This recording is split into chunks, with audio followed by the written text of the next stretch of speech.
Hello' বন্ধুসকল, মোৰ Assamese kitchen চেনেলটোলৈ মই ৰূপাই সকলোকে আদৰণি জনাইছোঁ। আজি মই বনাবলৈ লৈছোঁ ডালিয়া ৰেচিপি। আহকচোন চাওঁ এইখিনিৰ কাৰণে মই কি ৰেডি কৰি লৈছোঁ। এই ৰেচিপিটোৰ কাৰণে মই লৈছোঁ সৰু টুকুৰা এটা লৈছোঁ কোমোৰাৰ, সৰু সৰুকৈ কাটি লৈছোঁ ভালদৰে ধুই পেলাই। আৰু সৰু পিঁয়াজ এটা লৈছোঁ আৰু সৰু ভোল এটা লৈছোঁ আৰু সৰু জিকা এটা লৈছোঁ, সৰু সৰুকৈ কাটি লৈছোঁ। আৰু আলু ডাঙৰ চাই এটা লৈছোঁ আৰু ৰাজমাহ কেইটামান লৈছোঁ। আৰু ডালিয়া মই বাতি এটাত কেইটামান লৈছোঁ। আৰু এইখিনিৰ কাৰণে মই মছলা ৰেডি কৰি লৈছোঁ। কালজিৰা আৰু মেথি গুটি, গোটা জিৰা আৰু জিৰা গুড়ি লৈছোঁ। আৰু প্ৰয়োজন অনুসৰি নিমখ লৈছোঁ, হালধি লৈছোঁ আৰু তেজপাত এটা লৈছোঁ আৰু এটা কেঁচা জলকীয়া লৈছোঁ।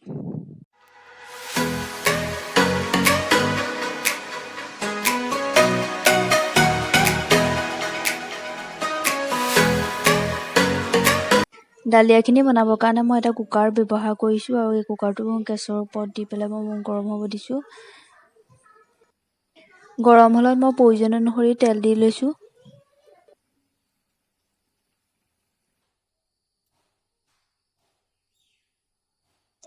এয়া চাওক, তেলখিনি গৰম হৈছে। এতিয়া মই আগতে দেখাই লোৱা কালজিৰা আৰু মেথি গুটিখিনি দি লৈছোঁ আৰু গোটা জিৰাখিনি দি লৈছোঁ।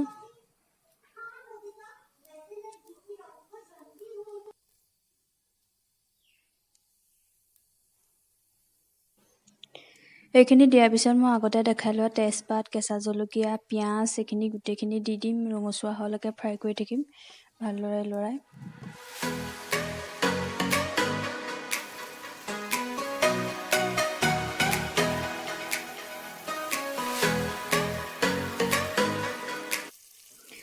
পিঁয়াজখিনি ৰঙচুৱা হ'লত মই আগতে দেখাই লোৱা কোমোৰা, জিকা, ভোল, আলু, ৰাজমাহ আৰু ডালিয়া এইখিনি দি ভালদৰে 10 মিনিট সময় ফ্ৰাই কৰি ৰখাৰ পাছত মই ডাঙৰ কাপেৰে একাপ কুহুমীয়া পানী দিছোঁ।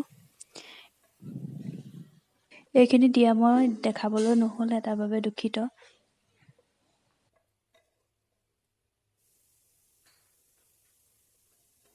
এতিয়া মই কুকাৰৰ ঢাকন মাৰি দিম 3টা চিটি অহালৈ। 3টা চিটি অহাৰ পিছত এইখিনি ভালদৰে সিজি যাব। 3টা চিটি অহাৰ পিছত মই খুলি চালোঁ, এয়া চাওক ভালদৰে সিজি উঠিছে। খাবলৈ খুবেই টেষ্টি হয়, আপোনালোকে এদিন বনাই চাব। এই ৰেচিপিটো খুবেই হেল্থি হয়।